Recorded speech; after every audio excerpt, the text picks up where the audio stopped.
안녕하세요. 네이버 블로그에서 사기암 자연치유 체험기를 운영하는 지혜와 성실입니다.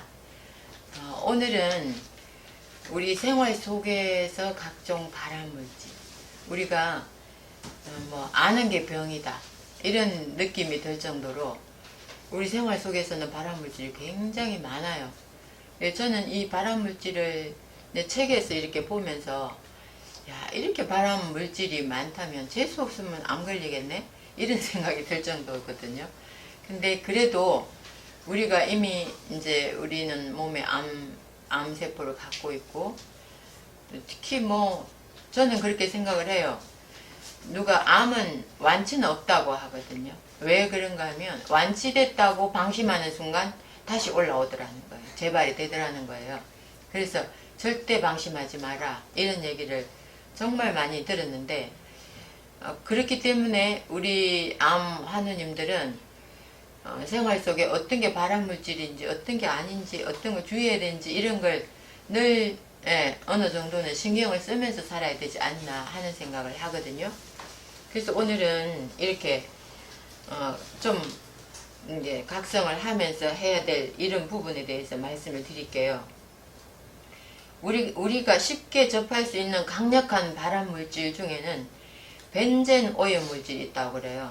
이제 벤젠이라면 석유에서 나오는 그 석유화학 쪽 그 성분이잖아요. 근데 우리가 석유화학이 우리의 생활에 굉장히 깊숙이 들어가 있습니다. 우리는 의식을 안 하고 살죠. 근데 의식을 안 하고 살지만 우리 암 환우들은 의식을 해야 된다 이런 생각을 해서 제가 이 테마를 말씀을 드리는데요. 제일 먼저 향료 섞은 음식입니다. 우리가 그 향이 그 석유 추출물로 만들지 못하는 향이 없다고 해요. 원하는 향은 무슨 향이든 만들어낼 수 있다고 그래요. 자연 속에 있는 레몬향, 무슨 바닐라 향, 무슨 향, 우리 그 음식에 바닐라 향이니 커피 향이니 향 많이 들어있잖아요. 기가 막히게 그 바닐라 향이 나고 진짜 커피 향이 나고 실제 자연 속에서 나는 향기하고 똑같이 만들어 놨거든요.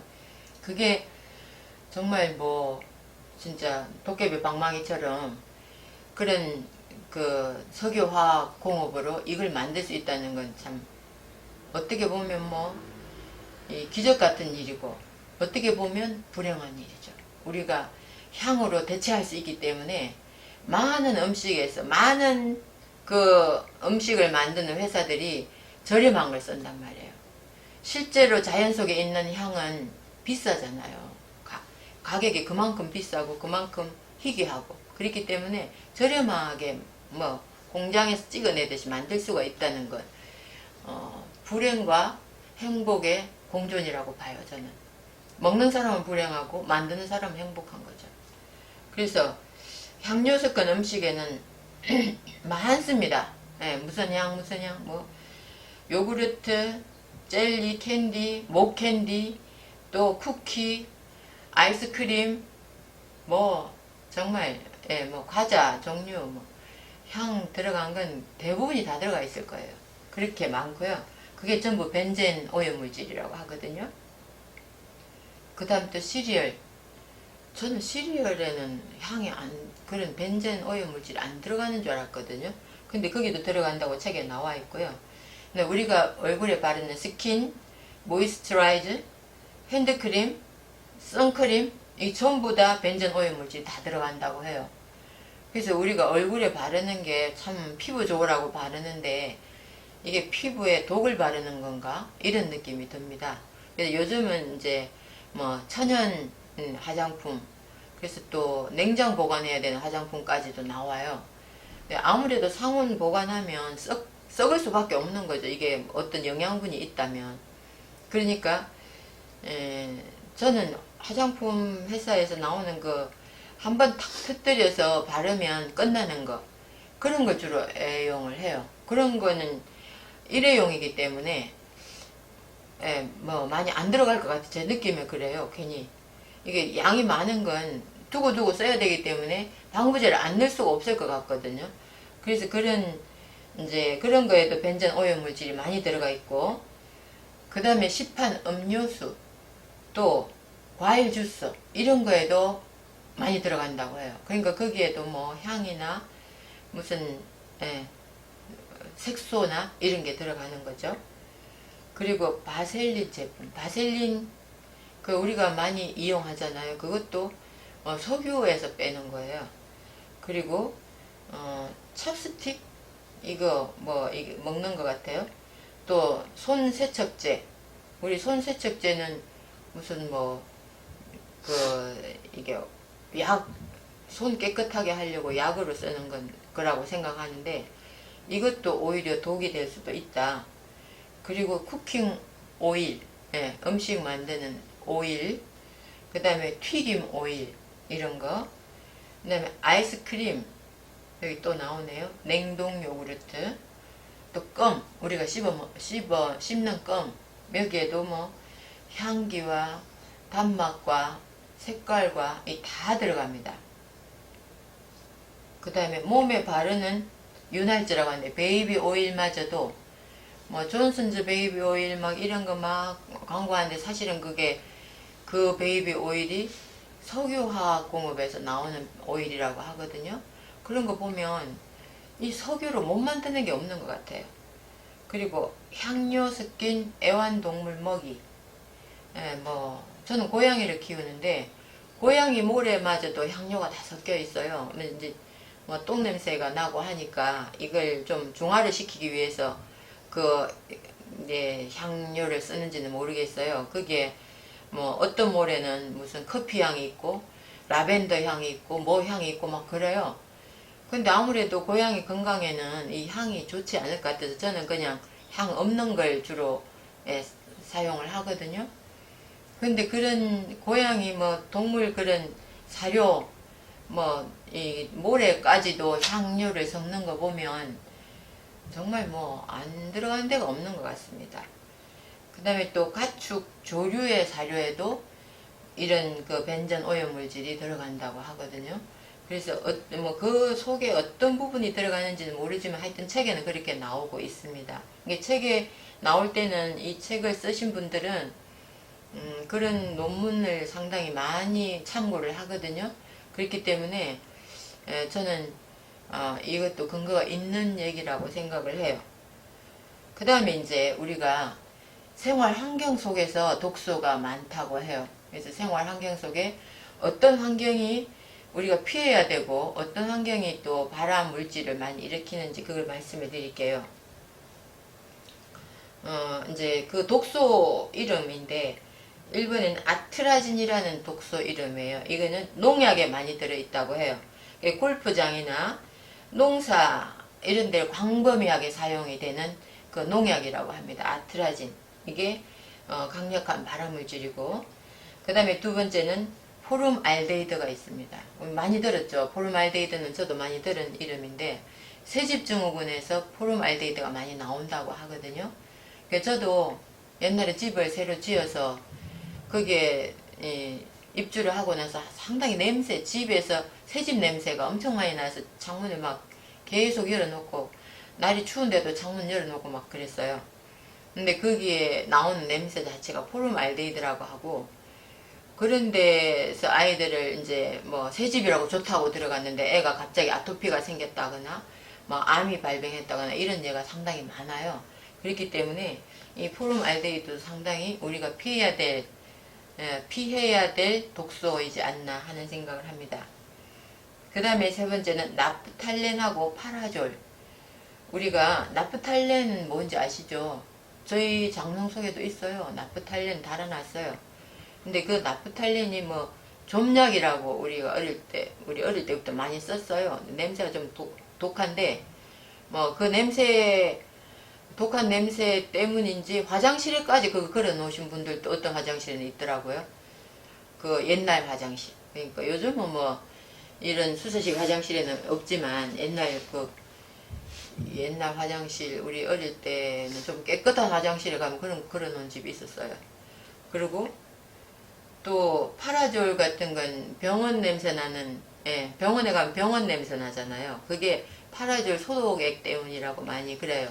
그래서 많이 뿌리고 하는 소독액인데 이것도 독소라고 합니다. 우리는 그게 뭐 병원에이니까 독소라는 상상도 안 하잖아요. 근데 이것도 발암물질 독소라고 하고요. 그 다음에 또 유리섬유. 유리섬유는 다 아시죠?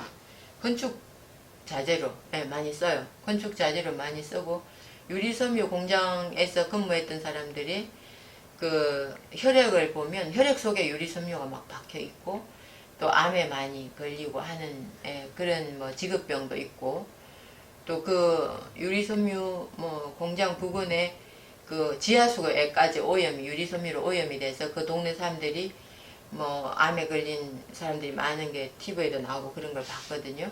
그런 것도 상당히 이 생활 속에서 우리가 단열재로 많이 써요, 유리섬유를. 그러니까 이런 것도 조심해야 된다, 이런 생각이 들고요. 그 다음에 성면. 성면도 유리섬유하고 어떻게 다른지 모르겠어요. 성면도 지하철 내부에 많이 들어있다고 하고, 헤어드라이어, 세탁 건조기, 라디에이터에 있는 페인트, 이런 거에도 성면 성분이 많다고 하거든요. 그것도 강력한 발암물질이라고 해요. 그리고 프레온. 프레온은 또 우리가 많이 접하죠. 프레온 가스, 냉장고, 에어컨 다 프레온 가스 없이는 시원하지가 않거든요. 그리고 헤어스프레이. 근데 이제 냉장고하고 에어컨은 프레온 가스를 넣어도 이게 외부 실외기에 많이 있고, 또 이렇게 잘 안 빠져요. 저게 이렇게 밀폐가 되어 있기 때문에. 그런데 헤어스프레이는 뿌릴 때마다 빠진다고 하거든요. 그래서 우리 애들 또 헤어스프레이를 많이 써요. 안 좋은데도. 안 좋은 거다 쓰지 마라 해도 없으면 당장 밖에도 못 나가, 그거 안 따두면 못 나가는 줄 알더라고요. 그래서 이게 젊은 사람들이 많이 쓰는데 지금 20대 30대 암 환자가 너무 많이 발생하는 게 이런 그 화학물질, 우리 먹거리 오염된 거, 이런 거에 상당히 영향이 있지 않나. 30년 전에는 20대 30대 암 환자 없었거든요. 아예 찾아보기가. 백혈병 환자는 가끔 있었어요. 그런데 그 일반 암 환자는 없었습니다. 근데 지금은 너무 많아요. 정말 너무 많아요. 그래서 상당히 경각심을 가져야 되겠다, 이런 생각을 하고요.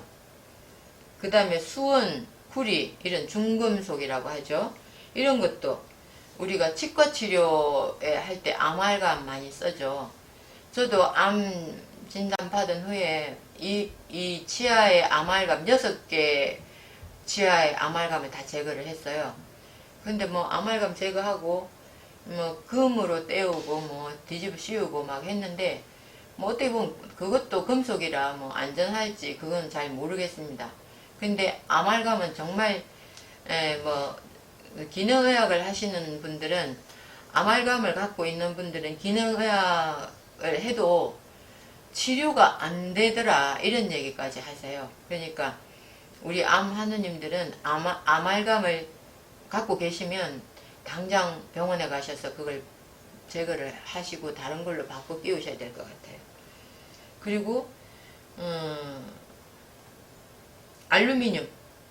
알루미늄은 아스피린이라는 약에도 알루미늄이 들어있다고 하고요. 방취제, 우리 그 차에도 향수 같은 거 막 달잖아요. 그거 진짜 어떤 때는 막 머리가 아파요. 저는 그 냄새 되게 싫어하는데 또 그런 걸 또 막 유난히 좋아하는 사람들이 있어요. 근데 그게 상당한 발암물질이라고 하고요. 수돗물에도 알루미늄이 들어가 있다네요. 잘 모르겠어요. 그건 정확한 건 모르겠는데 이 책엔 그렇게 나와요. 그리고 음식 첨가물에도 알루미늄을 많이 쓰고 있다고. 그 다음에 취사 도구, 알루미늄 냄비 있잖아요. 저는 이제 냄비를 가능하면 유리 냄비로 쓰려고 바꿨어요. 유리 냄비로 바꿨는데 가장 이게 저기가 없는 게 유리와 도자기 냄비라고 하거든요. 그러니까 우리 건강을 위해서 알루미늄이나 철이나 이런 것보다는 유리, 도자기 이런 걸로 바꿀 필요가 있다, 이런 생각이 들고요. 그 다음에 베이킹 파우더에도 알루미늄이 들어간다고 해요. 그래서 베이킹 파우더로 우리 많이 씻고 뭐 세제로도 쓰고 하는데, 그것도 뭐 이 가루기 때문에 날리면 하차하면 호흡기로 들어갈 수가 있거든요. 그래서 조심을 해야 되겠다는 생각을 하게 됐고요. 그 다음 알루미늄 호일, 먼저 번에도 말씀을 드렸는데, 진짜 우리나라 사람들만 알루미늄 호일에 고기를 구워 먹는데요. 그래서 그거 정말 위험한 짓이라고 어떤 교수님이 말씀하셨거든요. 그러니까 알루미늄 호일도 대단히 위험하고, 이제 그걸로 뭐 뭘 구워 먹거나 그런 것보다 이제 다른 용도로 우리 주방에서 쓰긴 해요.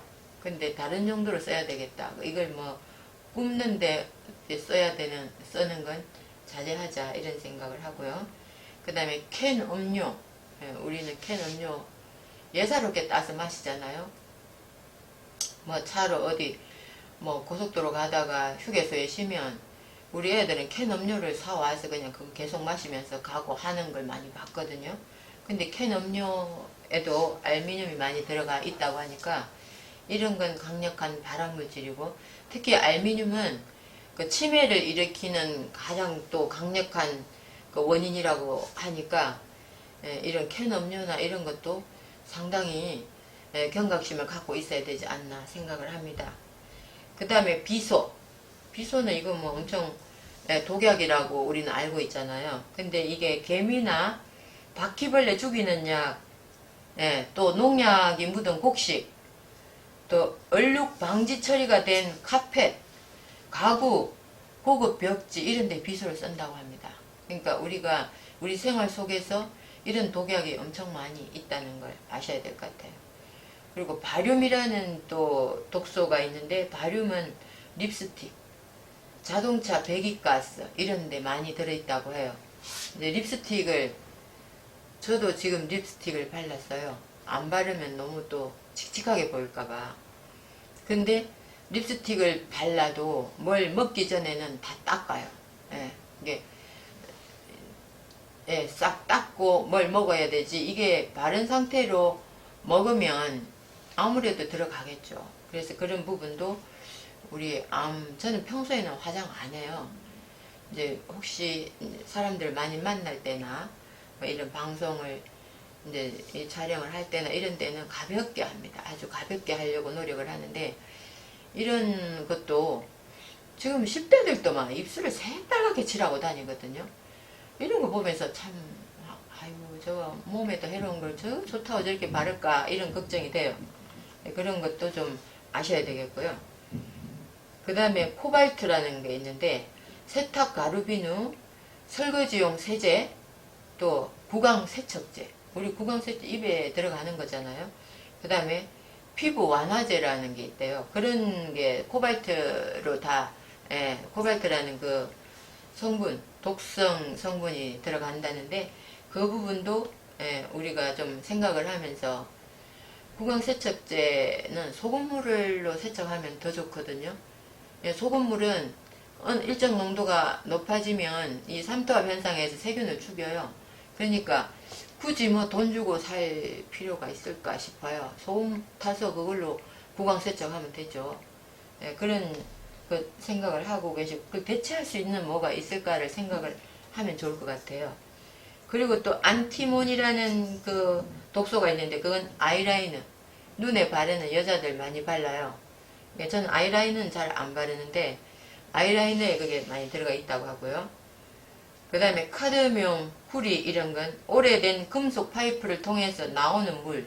그러니까 수돗물이 지금 집이 오래된 옛날에 지은 집들은 이 파이프가 막 삭는단 말이에요. 그런 데서는 이렇게 카드뮴과 구리가 많이 나온다고 하니까 배관 이런 오래된 집도 상당히 수질 검사를 중간중간에 하더라고요. 우리 집에는 보니까 여기 서울시는 다 마찬가지겠지만 와서 수질 검사를 해주더라고요. 그러면서 이 깨끗하다, 뭐 이런 양호하다 이런 게 딱 나와요. 그러니까 좀 마음에 안심이 되고, 저는 웬만하면 수돗물을 밤에 받아서 하루 놔두면 염소가 다 날아가거든요.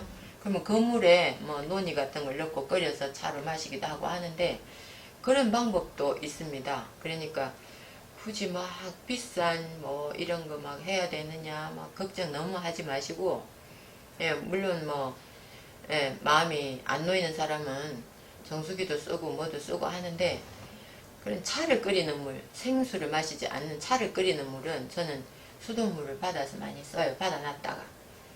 예, 그리고 티타늄, 네, 티타늄이라는 금속인데 이거는 화장품 파우더에 많이 쓰고 금속으로 덮어 씌우는 치아에도 많이 쓴다고요. 이것도 우리 생활 속에 발암물질이라고 하고요. 근데 P10이라는 게 있다고 그래요. 이건 잘 뭔지 모르겠어요. 근데 각종 세제와 비누에 많이 들어간다고 하는데, 이것도 뭐, 예, 독소라고 하는데, 세제도 요즘은 친환경 세제도 많이 나오고, 비누도, 예, 저는, 예, 대체대학원 교수님이 직접 만든 비누를 써보니까 너무 좋더라고요. 근데 그거 만들어 주셨어요. 만들어서 제가 선물을 받은 걸 요즘 쓰고 있는데, 다 쓰고 나면 진짜, 예, 친환경 비누를 찾아야 될 것 같아요. 그래서 찾아서 써야 되겠다 이런 생각을 하고 있고요. 그리고 크롬이라는 것도 있어요. 크롬은 아이브로우 펜슬에 들어가고요. 정수기에 넣는 소금에도 들어간다네요. 그래서 이런 것도 독소라고 하니까 이게 왜 독소가 되는지는 잘 모르겠어요. 하여튼 그 크롬도 생활 속에 독소라고 하고요. 그 다음에 니켈. 니켈은 도금할 때 많이 쓰거든요. 그거는 금속 장식품, 목걸이, 금속제 안경, 또 금속 시계줄, 금속 치아 충전, 이런 거에 다 들어간다고 그래요. 그래서 니켈이, 우리도 이렇게 여름 땀날 때 이 금태 안경을 써보면 막 가렵고 할 때가 있어요. 그게 그건 것 같아요. 그래서 그것도 생활 속에 독소라고 하니까 좀 조심을 해야 되겠다. 이 목걸이를 해보면 막 가려운 목걸이 있어요. 그런 건 벗어서 버려야 돼요. 그래서 저는 목걸이도 안 하는데, 하여튼 그런 건 별로 좋은 건 아니라고 생각이 됩니다. 그 다음에 납입니다. 납은 우리 생활 속에서 가장 친밀하게 많이 쓰는 게 머리 염색약입니다. 예, 염색을 가능하면, 예, 암 환자는 하지 말라고들 하거든요. 예, 저는 염색을 안 해도 이렇게 머리가 까매요. 그래서 나이 60에 이 머리가 아직 염색을 안 해도 될 나이라는, 안 해도 될 정도의 그 유전자를 받았다는 건 너무나 감사해요. 저희 친정엄마가 80에 돌아가셨는데 그때까지 머리가 까맸거든요. 저희 외할머니도 그랬어요. 80까지 머리가 까맸어요. 그것도 상당히 유전인 것 같다는 생각을 하는데, 저희 남편은 계속 염색을 했거든요. 근데 많지도 않아. 옆에 약간, 그래서 제가 그래서 한 번은 염색을 했는데 이 머리 밑에 염증이 생겼어요. 그래서 염증이 생겨서 이게 자꾸 걱정을 하길래, 그게 아무래도 염색약이나 무슨 화학적인 샴푸나 이런 거일 것 같다. 근데 샴푸는 이미 우리는 이제 친환경으로 바꿨거든요. 그런데 샴푸는 아닌 것 같은데 염색약일 것 같다. 나도 샴푸는 그걸로 쓰는데 나는 괜찮지 않냐. 그래서 염색을 하지 말라고 제가 얘기를 했어요. 그리고 이제 염색을 안 하고 지금 흰머리가 약간씩 나오는데, 그러고 나니까 다 깨끗해졌다고, 앞으로는 염색을 안 해야 되겠다 이런 얘기를 했는데, 특히 이제 화공약품이 많이 들어가는 염색약, 친환경도 있다고 하는데 글쎄 잘 모르겠어요. 어떤 게 친환경인지는 모르겠는데, 이런 것도 납이 염색약에 많이 들어간다고 하고요. 구리파이프, 납땜 연결 부위, 구리파이프를 납땜을 연결하잖아요. 그리고 치과치료에 아말감에도 납이 많이 들어가고, 신문용지에도 들어간다네요. 그리고 건전지에도 들어가고, 오일 페인트, 통조림에도 들어간다고 해요. 그래서 납은 우리 이 일상생활에 상당히 많은 부분 들어와 있지 않나 하는 생각을 하게 됩니다. 그래서 피할 수 있는 건 최대한 피하자 하고 제가 말씀을 드리는 거고요. 그 다음에 하프늄이라는 게 있어요. 여기는 매니큐어하고 헤어스프레이에 또 많이 들어가 있다고 합니다. 이게 우리가 매니큐어도 사실 뭐 저는 매니큐어 안 발라요. 한 번도 안 발라봤어요. 지금까지. 거의 발음, 뭐 오랜만에 뭐 친구가 와서 뭐 매니큐어 발라준다고 막 해서 발라보면 손톱에 막 한 짐 올려놓은 것 같아서 잘 안 바르거든요. 근데 매니큐어도 상당히 건강에 안 좋다는 거죠.